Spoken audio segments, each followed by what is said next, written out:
Good morning and welcome, everyone. We are being joined today by Daphne Muse and Devorah Major. This is OLLI's speaker series, and the topic is going to be Ebony Visions and Cowrie Shell Dreams, a journey through the world of Black children's literature. We're really delighted you could join us. We will be recording this session and sending it off to UC Berkeley News. And with good luck, we hope that this will become a podcast so that others can enjoy the conversation that will unfold over the next hour. I've invited Devorah Major to make the introduction to Daphne, and just one more word to say we're really excited about how the Black Collaboratory is taking place within African American Studies here at UC Berkeley. As Daphne is the elder in residence, our fondest hope is to see this not only happen, continue to happen there, but in other parts of the university. So with that, let me welcome Devorah Major, who all of you know, who's been teaching at OLLI at Berkeley for more than a decade. And Devorah, it's all yours. Oh, thank you so much. And it's a pleasure to be here. So, boy, I was thinking about Daphne for a while, and this is what I'd like you all to know. When does one first find their path? What inspires one forward? What keeps one on the road? Especially if it's a rocky road up a steep mountain, seeking a justice, seeking an equity denied for hundreds of years. People talk about this person or that and describe them as all that and a bag of chips.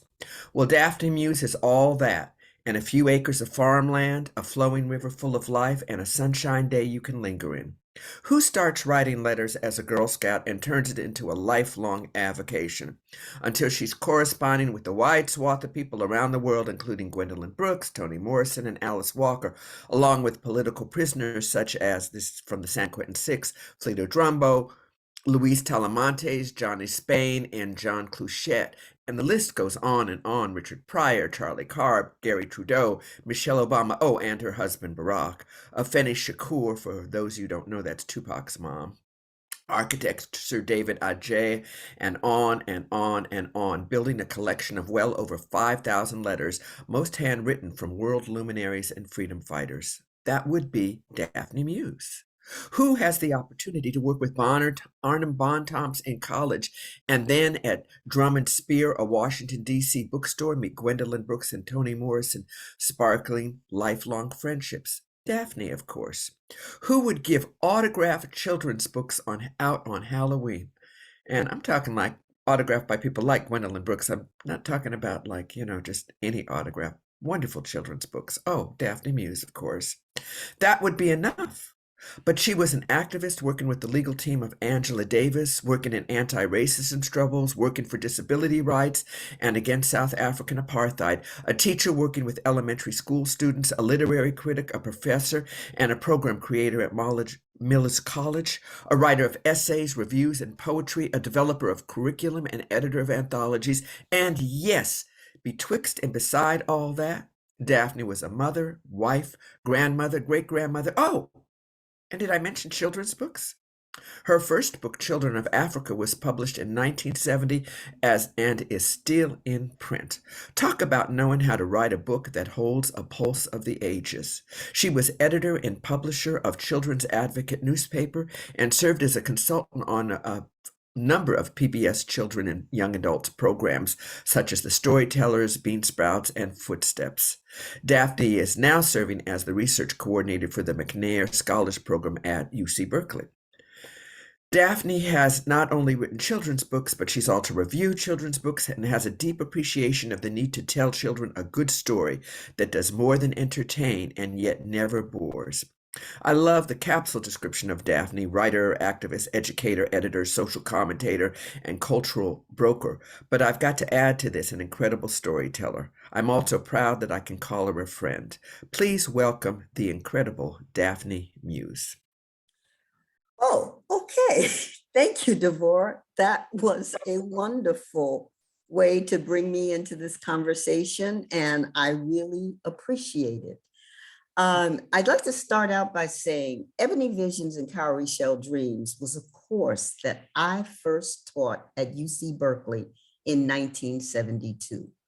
When in the extension program, when I saw the need to broaden the scope and deepen the discourse around Black children's literature, a genre that many people didn't even know existed, and that goes back to the early 19th century. So I'd like to talk about the historical context that frames this genre and why it's so important for that history to be discussed. I'm going to start with a poem that I wrote and that I read constantly to young people. I've read it to my daughter over time. I've read it to my grandchildren and now my great-grandson. And this little poem means the world to me. Nana, Nana, read to me. Nana, Nana, read to me. Show you that you care. Show me that you care. Teach me how to learn the words that can take me anywhere. Nana, Nana, read to me. Tell the stories too. Nana, Nana, read to me so I won't feel so blue. Nana, Nana, read to me. Fill up all my soul.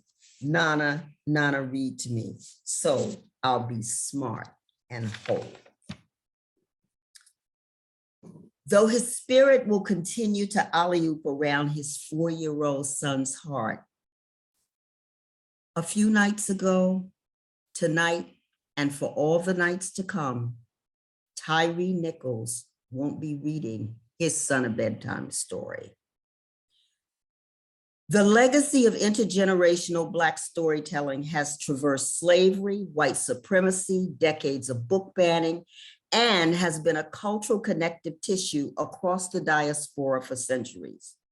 As the hulls of the ships filled with the shackled bodies of enslaved Yoruba, Igbo, Bakongo, and people from hundreds of other African villages and cities navigated the icy and treacherous waters of the Atlantic upon departure from the doors of no return, mothers had to steal their souls and bomb the terror, seizing the tender souls of their children.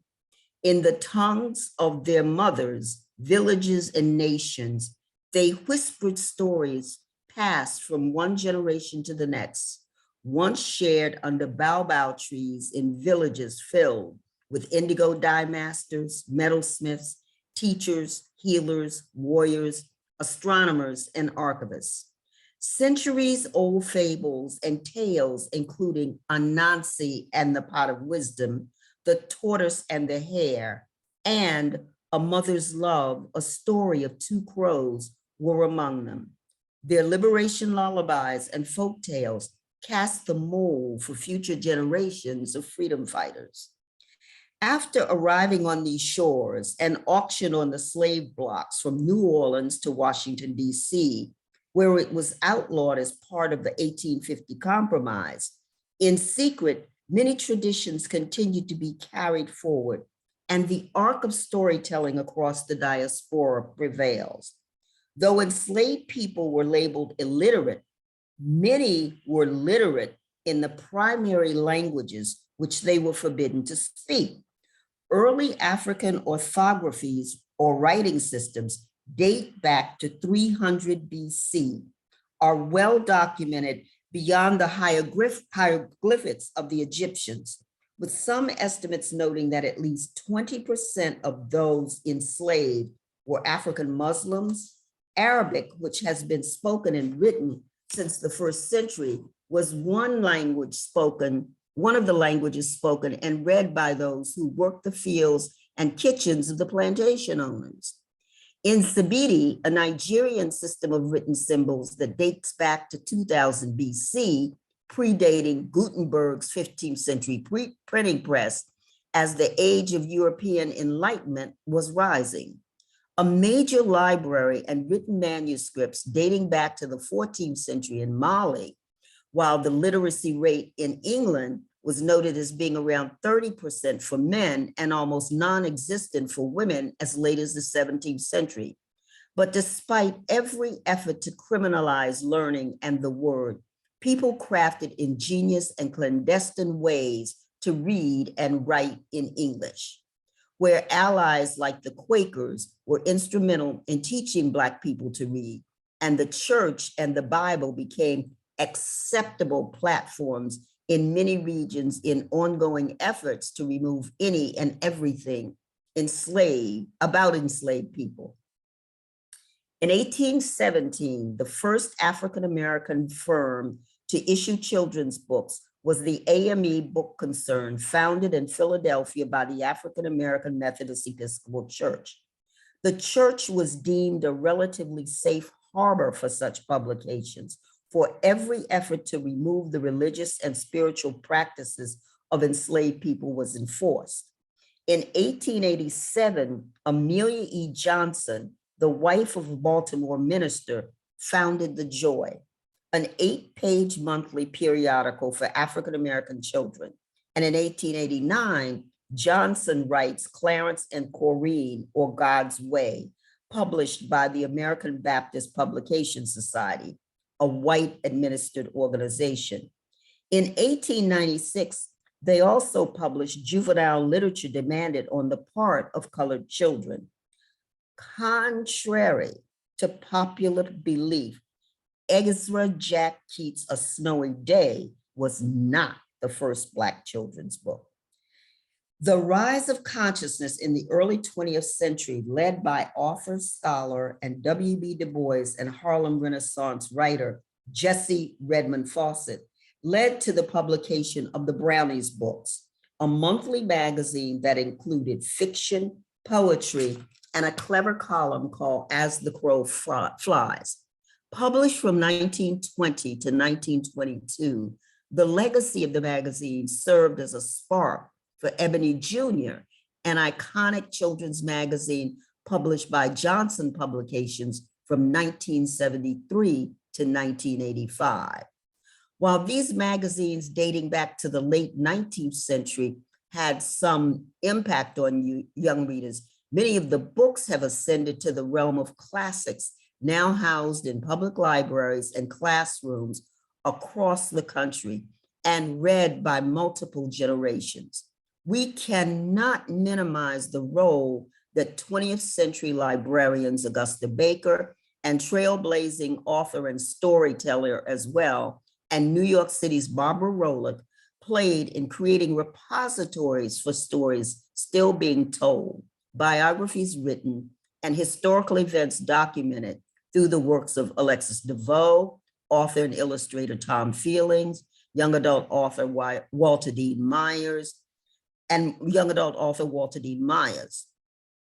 From Shirley Graham, Du Bois, John Steptoe, and Eloise Greenfield to Virginia Hamilton and Cheryl and Wade Hudson, we now have multiple generations of young people nurtured, inspired, and educated from books written by authors who ascended to the heights of the field, winning prestigious awards, gaining followings of millions of readers, and whose anthologies, biographies, and novels are included in curriculum projects across the country and throughout the world.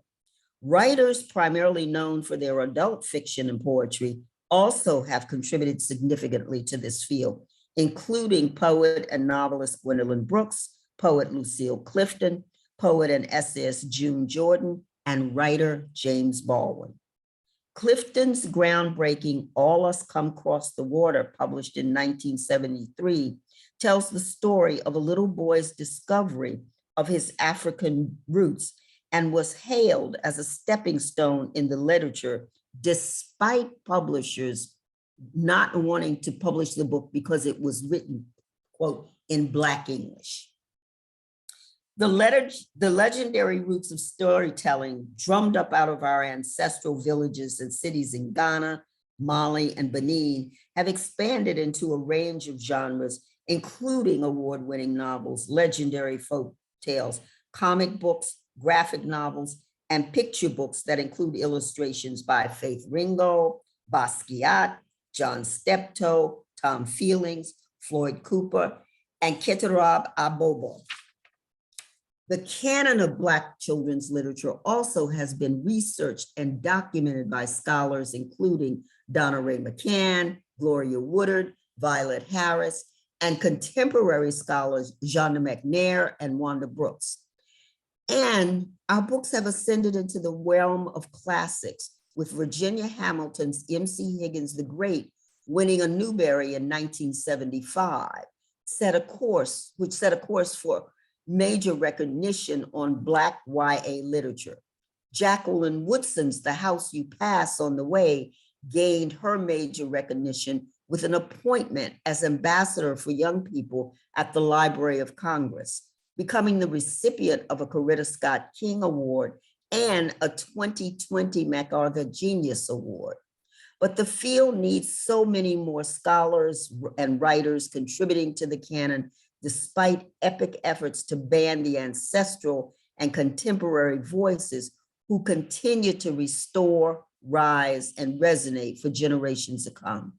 These emerging writers, poets, and illustrators are standing on the shoulders of our ancestral griots, including Sundiata of Mali, Kirsten Hunter, Dinga McCannon, Kadir Nelson, Leo and Diane Dillon, and Javaka Steptoe.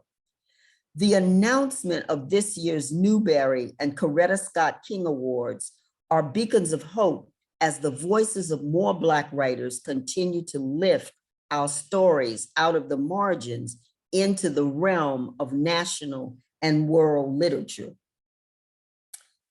Free Water by Amina Lukman Dawson is this year's John Newbery winner.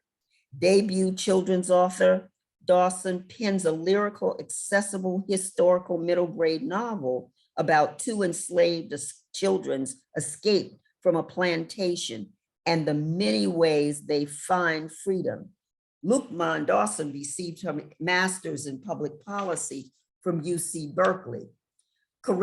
And the Coretta Scott King Award. She also received the Coretta Scott King Book Award for recognizing an African-American author, which recognizes an African-American author and illustrator of outstanding books for children. Before the ink even dried on the manuscript, Florida banned her book.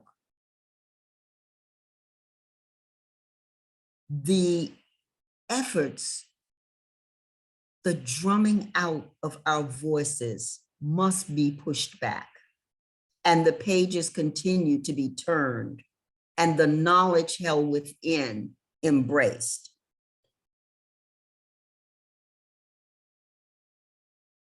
To Young Readers by Gwendolyn Brooks, dedicated to the children of Chicago for the International Year of the Child, 1979.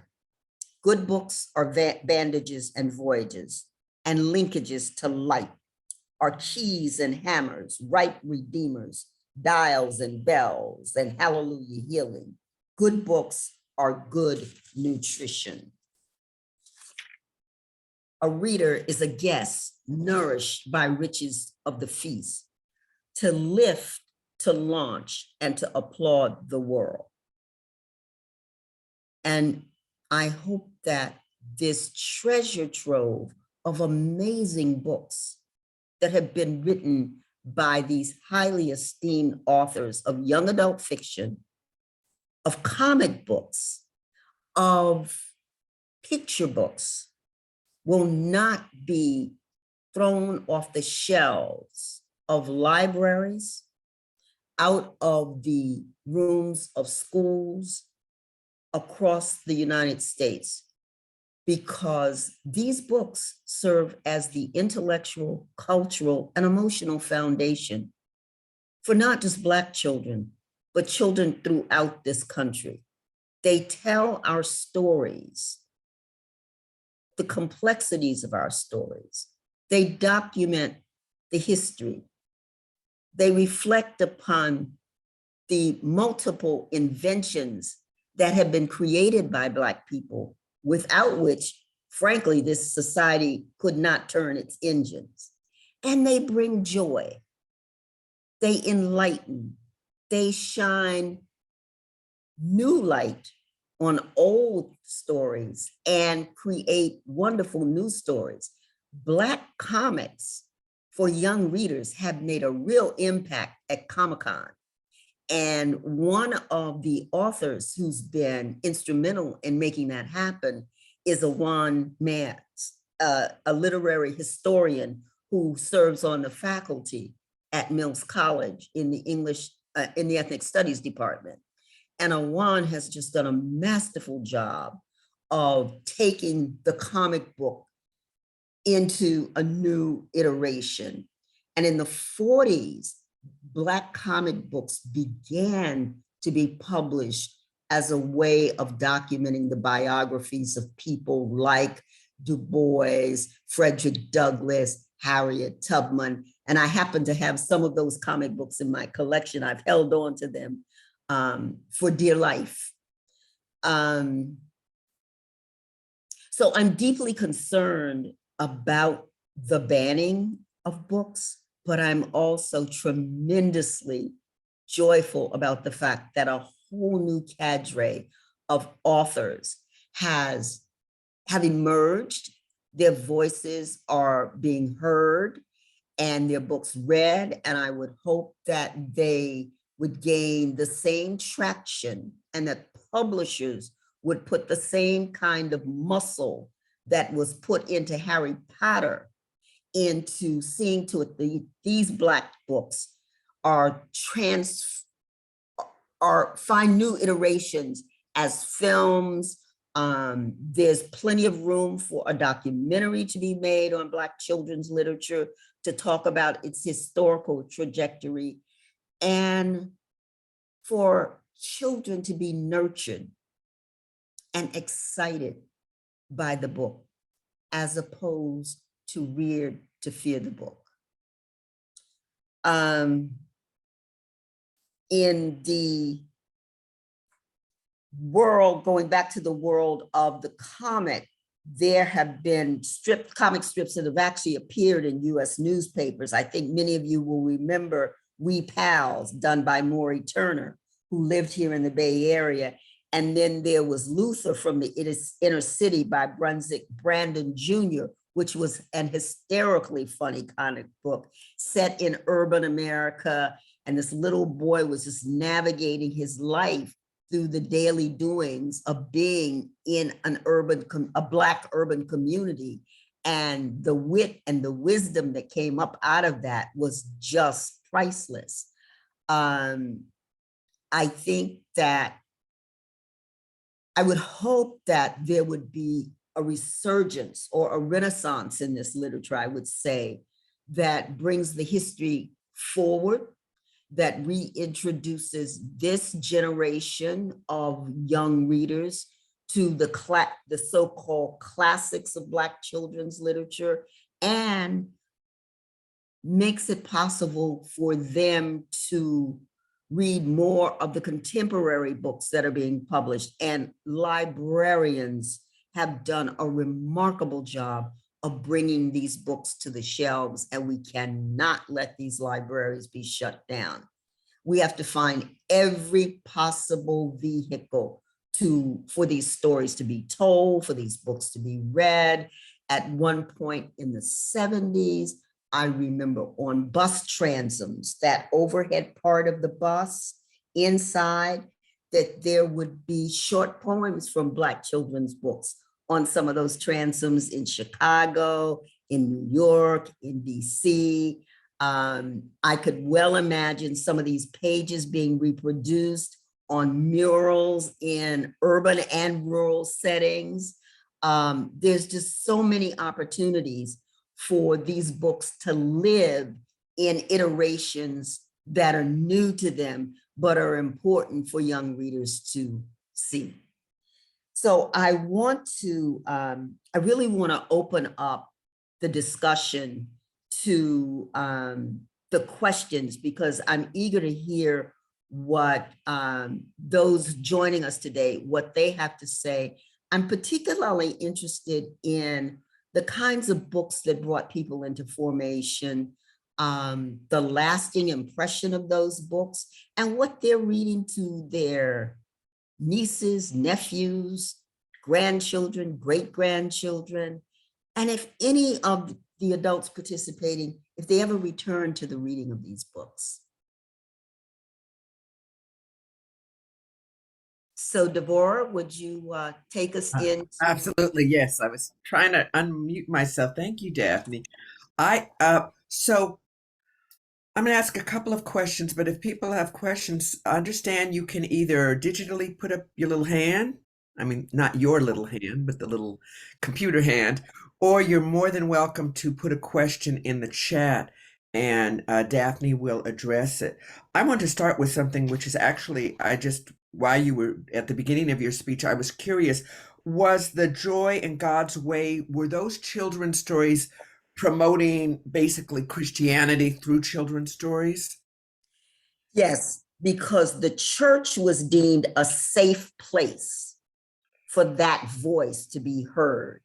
And every effort to translate the teachings of the Bible into any iteration possible for Black people was utilized. But there were those like Du Bois who did not rely on Christianity and who did not rely on the Bible as the structure for storytelling, who really went back to many of the storytelling traditions that came across the Atlantic on those slave ships.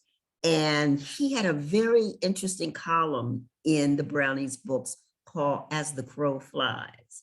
And the crow would fly all over the world, collecting stories and then retelling them in the magazine. And one of the really interesting things about the first edition of the Brownies books, the young girl on the cover of the Brownies books was a dark-skinned Black girl. That spoke volumes because the aesthetics of color and the challenges of colorism were daunting. And Du Bois and Jessie Fawcett sent a very strong and clear message about the beauty housed within the dark child. Oh, nice. You know what, that actually connects to another question I had, which was what African stories were transmitted or transmuted into African American stories or into stories that were appropriated by European Americans, but were originally African stories.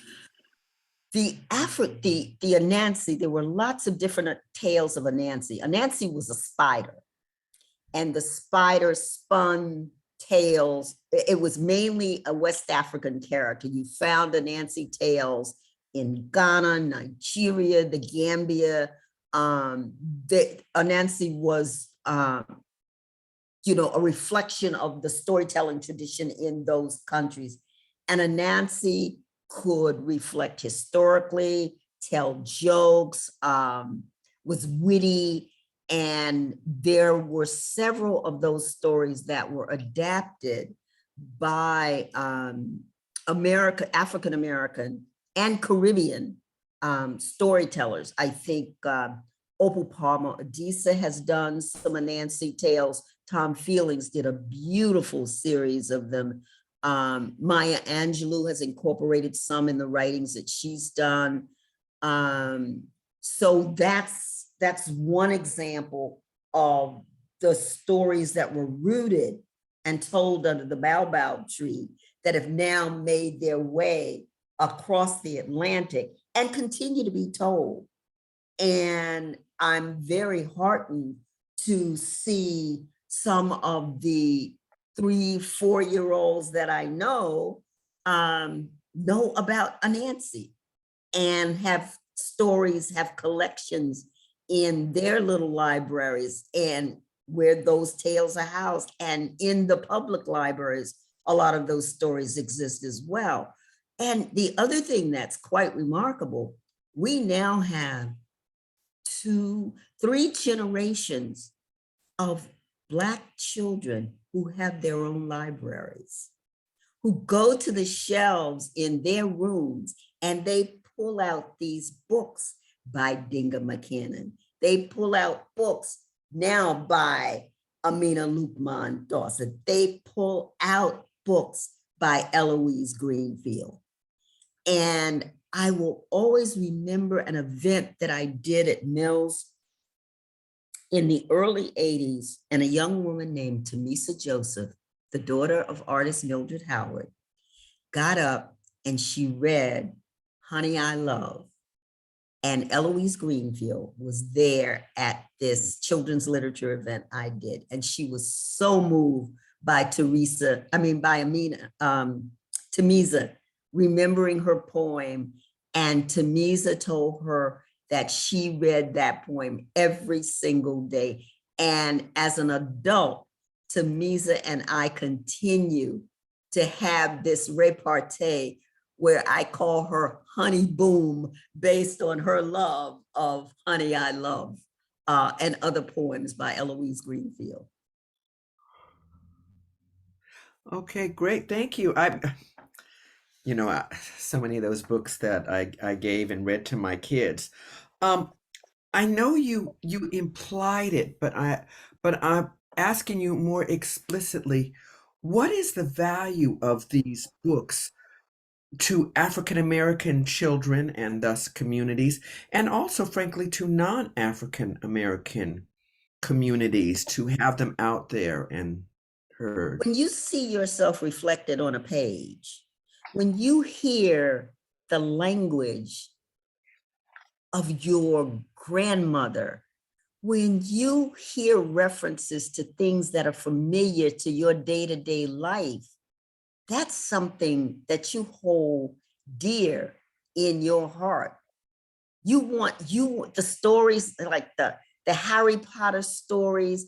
There are similar stories that have been told by people like Virginia Hamilton, stories that take the imagination to a whole different level. So when that is imbued in you as a child, it really does something to your sense of self, how you value yourself. When you see the girl in the picture book with hair twisted like yours, with hair coarse and flowing like yours, that reaffirms something about your identity and the value of who you are. When you see and read biographies about people who made major accomplishments, then that says, I can do that too. It also tells non-Black children that Black people are just as accomplished in the world, in some instances, more accomplished in the world, and have done things that turn their worlds as well. Oh, thank you. One of the things that first, I have a note here. I brought my my granddaughter who can read, and then my granddaughter who was only 2, both a copy of the 1619 children's book that the title of now escapes me. I'm sure you read that book. What did you think about that as a way to tell history, a difficult story in a simple way to children? I think the difficult stories have been told starting in the 20s, in the 1920s, when Shirley Graham Du Bois and her brother, whose first name I forget, also wrote children's books, that people like Arna Bontemps were telling the difficult stories.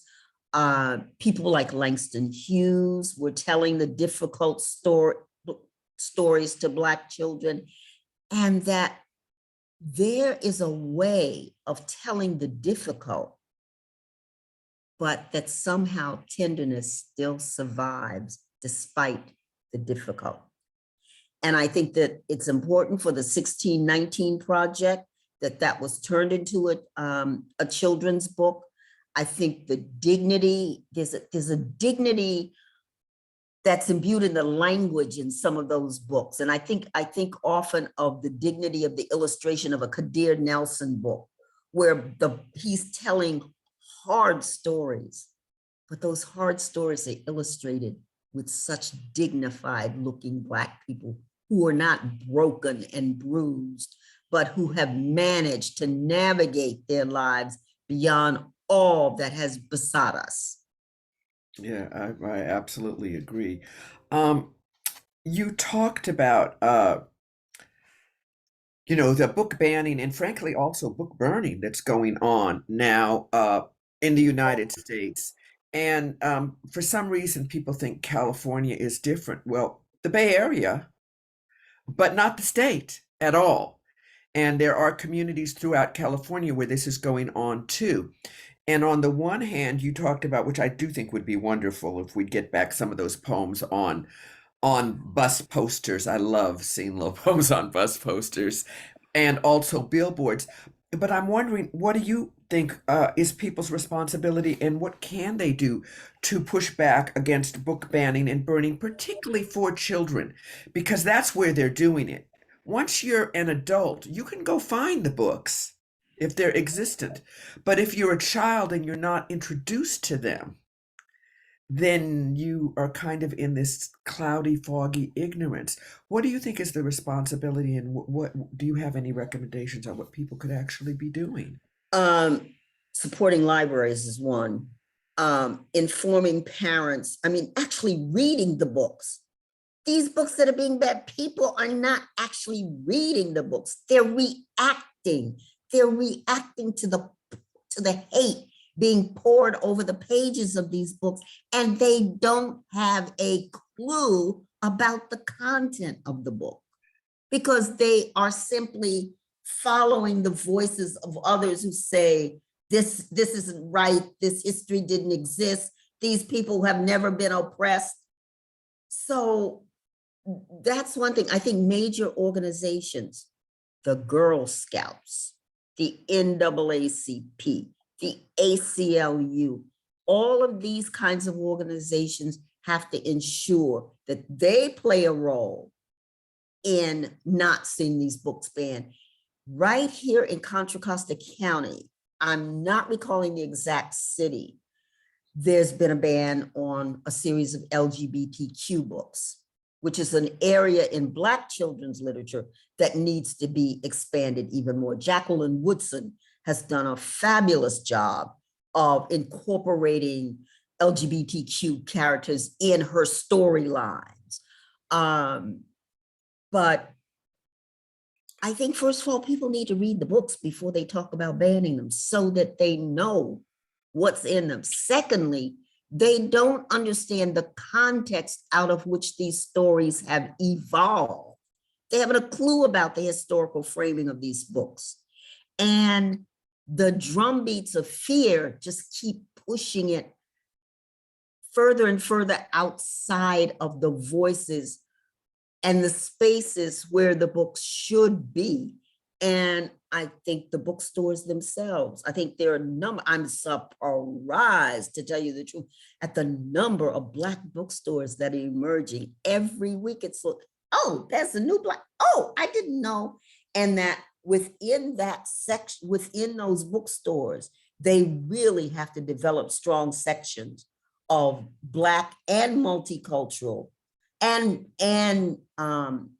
including books that really work at reframing gender.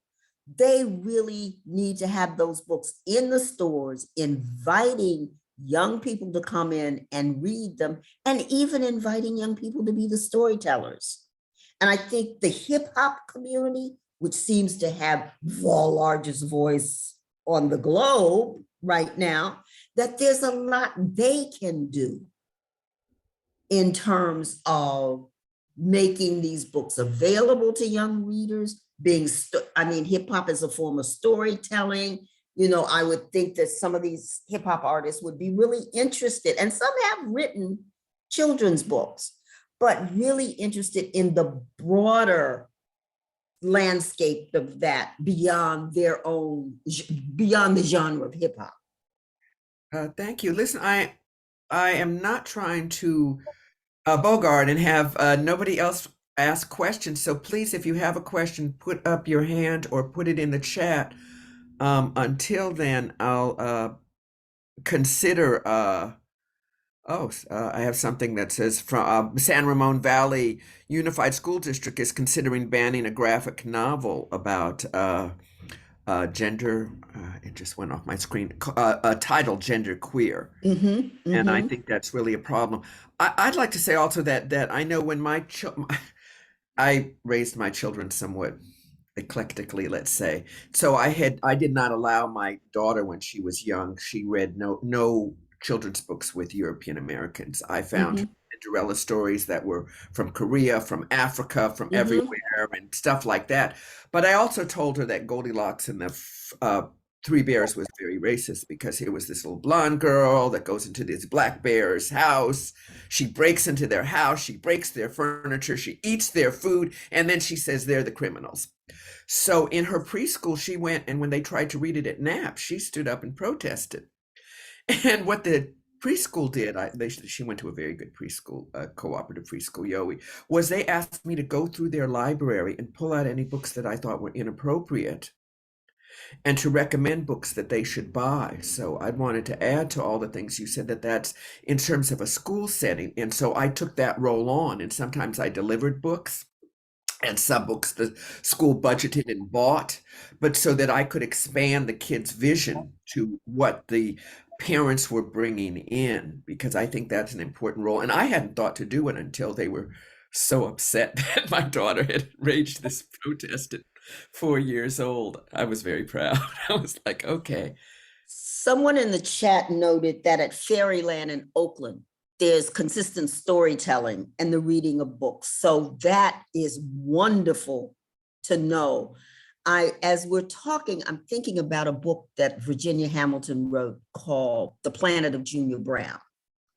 And in this novel, this young adult novel, the janitor in the school creates a whole new universe in the basement of the school with two boys who go to the school. It's so magical, so well, just phenomenally well written.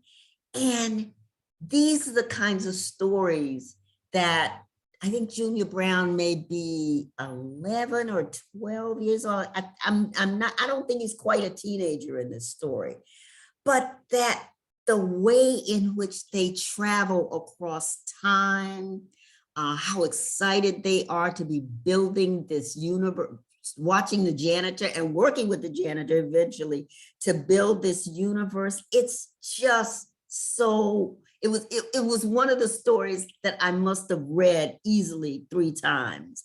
And then I think about how much I miss giving those books at Halloween, because I did that for 22 years. And in the 22 years that I gave children's books, only one child said no. And he said to me, I don't want no book. About 15 minutes later, he came back because his brother had gotten a book and said, my mama told me to come back and get a book.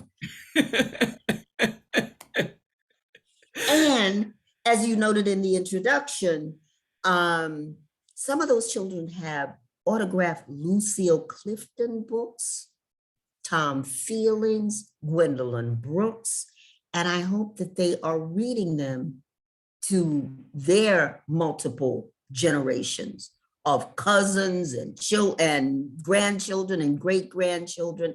And then, because I did it for 22 years, some of those children became adults and they started asking me for adult books.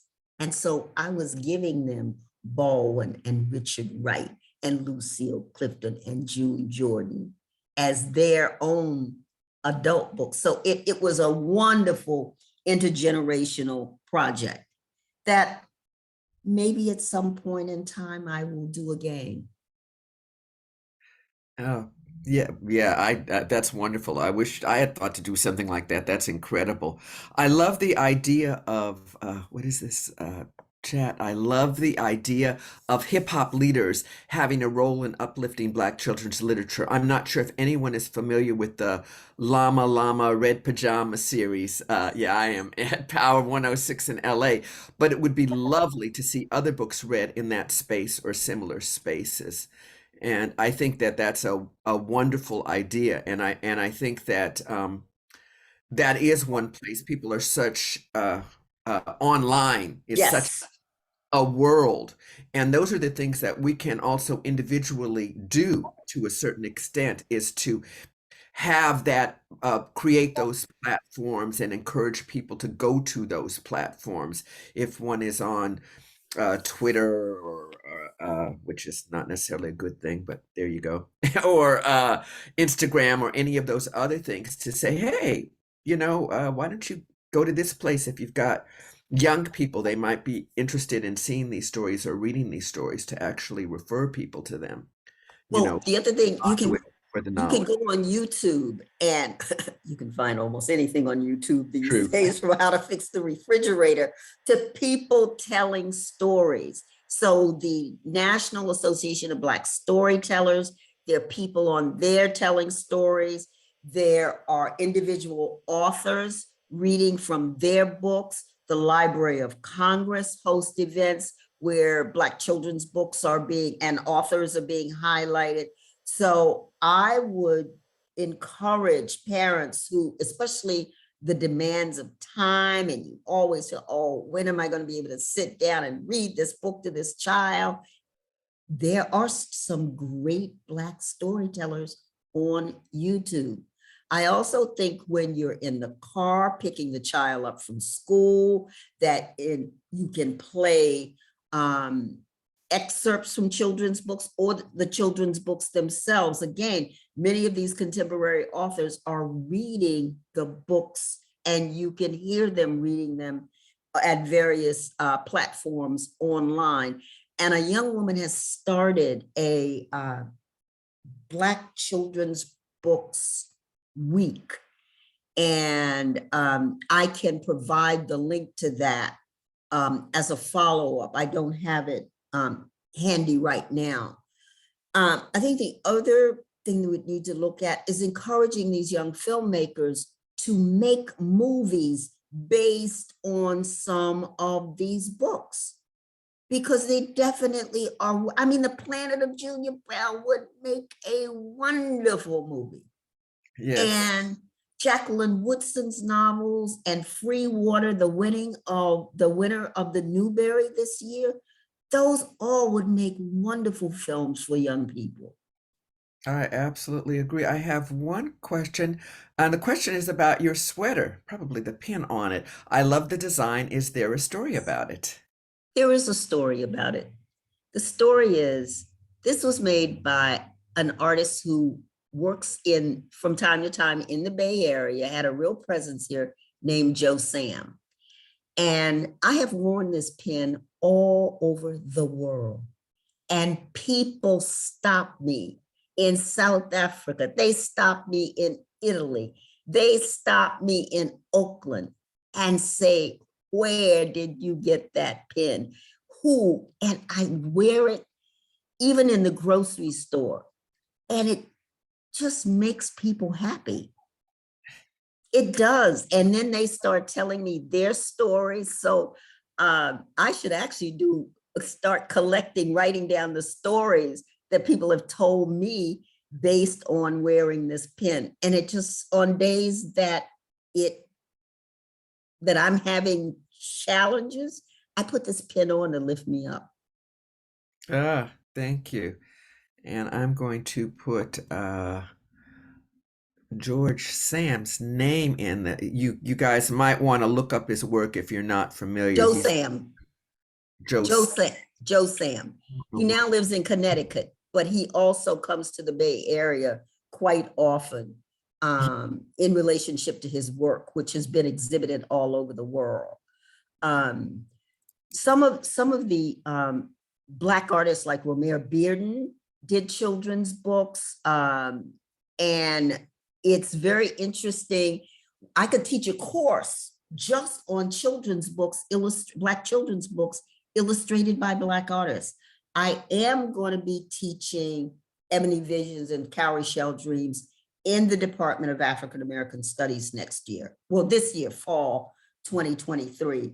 And I'm very eager to bring that course to the table, and especially not only reflect upon the historical literature, but also the new voices that are on the table. And I would strongly encourage, as graduation approaches, that people consider giving children's books and teaching children how you build your own library and how you carry that library forward to the next generation. And the more I talk about the books, the more I recognize. For an example, I did a lecture at the Black Studies Collaboratory a few weeks ago, and the chair of one of the co-chairs of the Mellon Project there talked about the fact that these books were in her home when she was growing up. And then some of the others said, oh, I remember reading that book when I was in the 6th grade.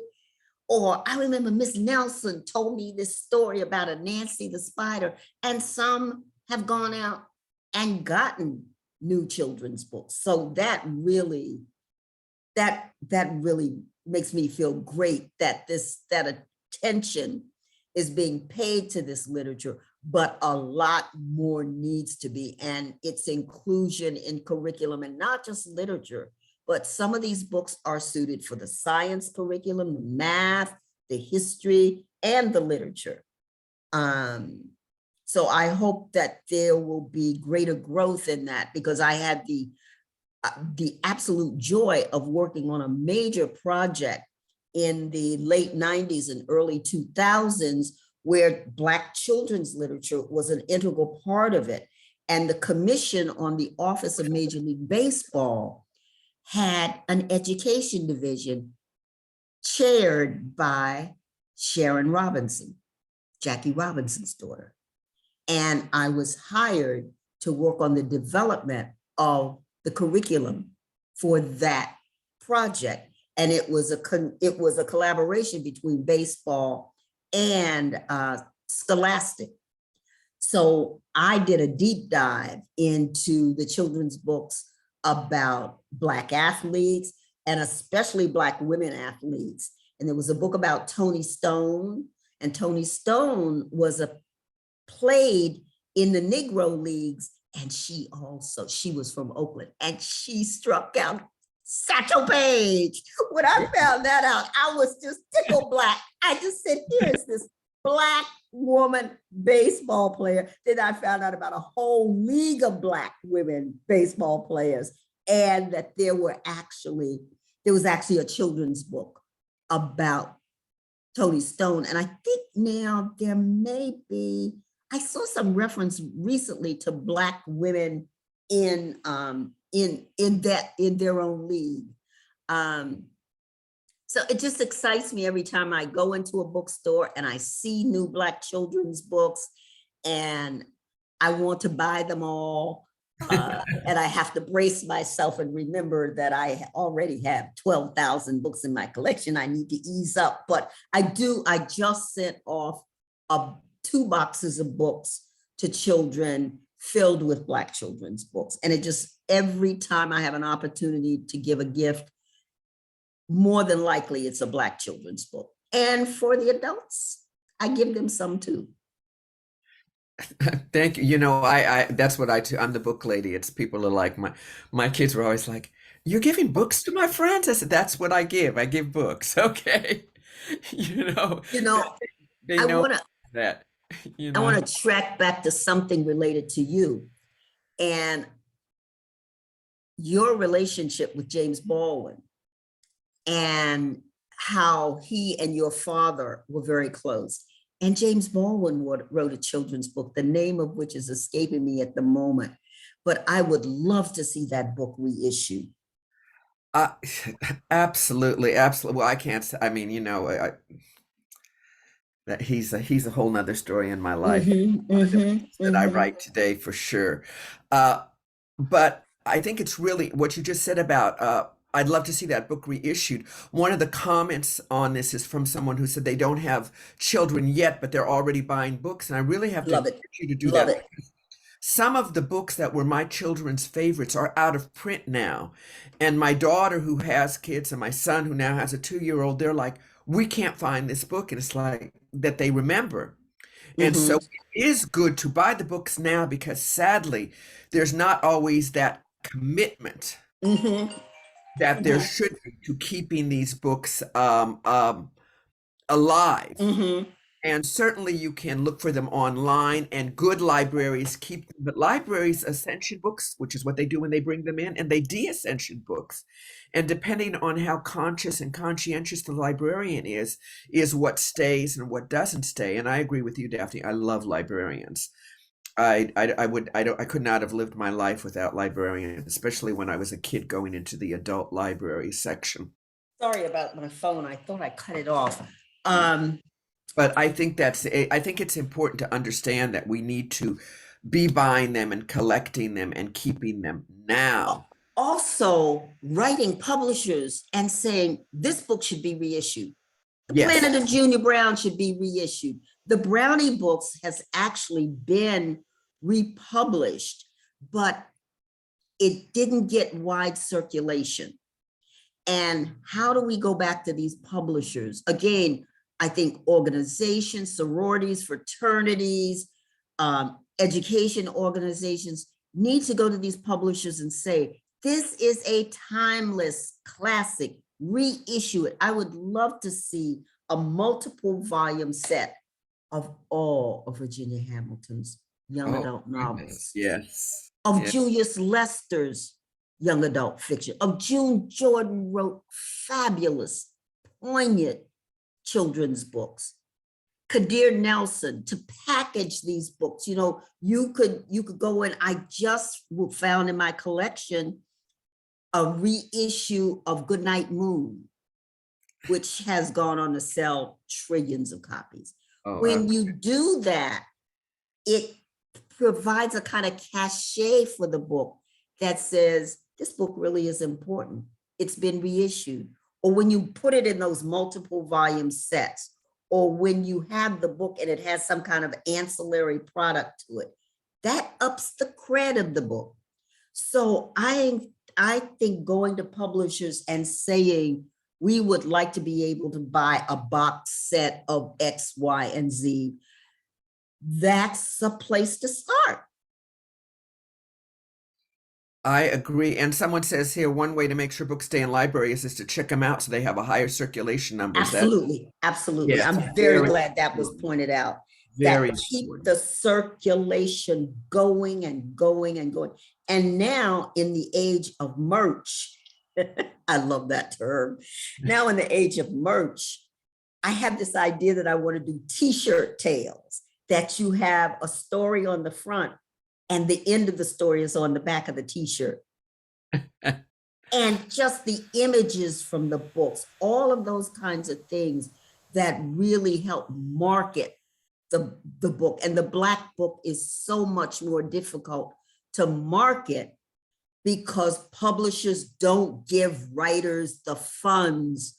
And the other thing that happened in children's literature in the 90s is that publishers were going to celebrities to do children's books. So you had a whole spate, and you still do, that the majority of the children's books were written by celebrities, and it canceled out the voices of the authors who had been vested in this field for decades. So I'm not knocking the celebrity book, but my God, Jacqueline Woodson's voice, Virginia Hamilton's voice, Julius Lester's, those voices, Gwendolyn, they need to be in the mix at the top of the list.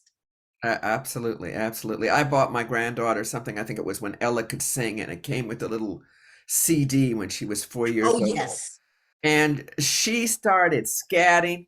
I mean, she was 4 years old and she started scatting, and it changed. It opened up her world, like you were talking about your great grandson loving Coltrane. It opens up a world.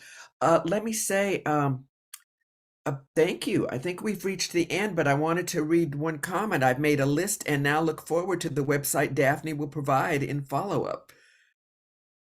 Okay, it'll take me a minute, but I will send some follow-up, some links to some of the authors that I've mentioned, to the website regarding Black Children's Book Week.